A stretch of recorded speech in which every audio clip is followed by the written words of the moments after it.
My name's Kelvin Ho, that's Kelvin, my last name's Ho, Ho.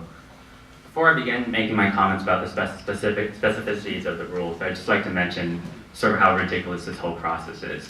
Like, it's very clear that IDNR does not have the time nor the resources to actually develop rules that can adequately protect the health and safety of Illinois or the people or the environment. I've been reading these rules and trying to draft out all of the issues with the rules, and we're trying to generate at least one issue a day, and the list is already over 100, and there's simply not enough time to have people provide all the comments on these rules and the issues in either both the online comment submission process or the hearings.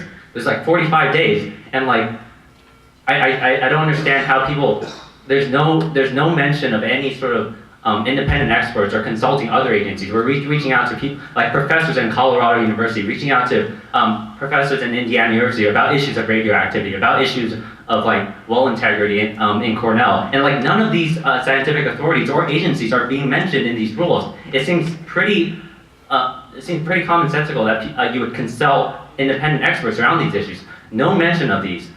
It would seem to me that if you're going to begin a job as a government bureaucrat to actually protect the safety of Illinois citizens and serve their interests, that you would take the time and spend as much research as you can to make sure that people are being protected. It's clear that this is not happening. I don't understand why the comment process is not being extended, why these agencies aren't being extended. IEMA, the Illinois Emergency Management Authority, is reaching out to us and telling us to submit their comments to them, because they clearly aren't getting any information about the radioactive problems of these rules.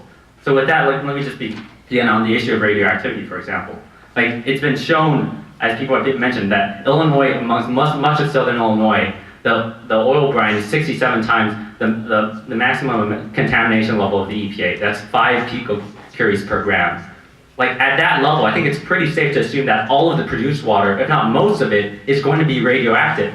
And if there's already an Illinois Low-Level Radioactive Waste Management Act, if that act exists, why is there no reference to that in the rules, and why is there nothing to actually talk about the worker safety standards that comes with managing radioactive waste, the transportation requirements, or the disposal requirements? None of that is mentioned in the rules. In Ohio right now, there's all sorts of loopholes that allow people to allow the companies to mix the radioactive waste with all sorts of other chemicals to dilute it, and now it's contaminating the groundwater of a lot of these people with actual radioactive brine in people's drinking water.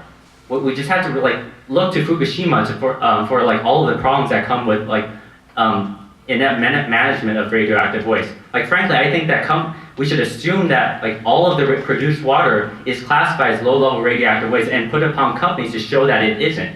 If it's 67, if the average is 67 times the maximum level of EPA, that would be the common sense thing to do.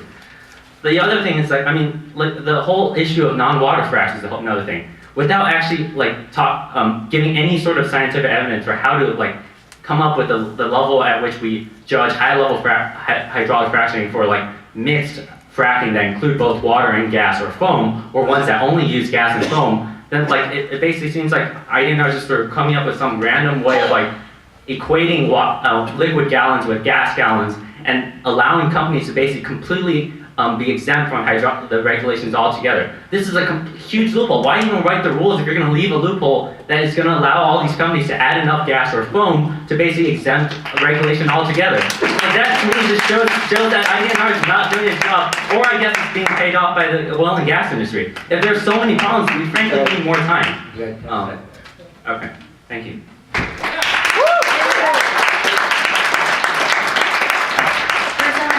For allowing me to speak today. My name is Gianna. I'm a student at Roosevelt University in Chicago.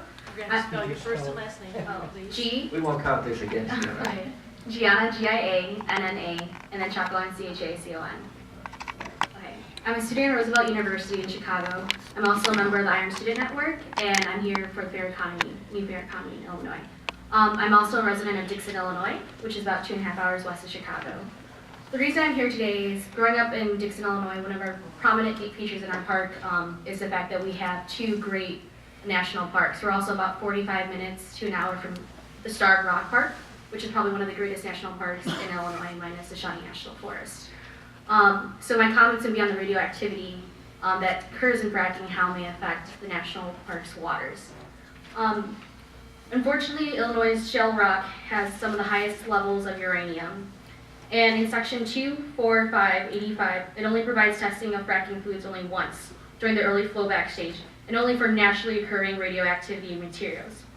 The proposed rules do not require the testing of produced water, which is the water produced from the well in conjunction with the oil or natural gas. This is where the radioactivity is most likely to show up, and it should be noted that while these rules have been prompted to be the strongest in the nation, the Pennsylvania laws requires testing of produced water at 2 separate intervals. Once again, that is where the radioactivity is most likely to show up. So what I recommend is that the produced water should be at least tested twice to the standard of Pennsylvania.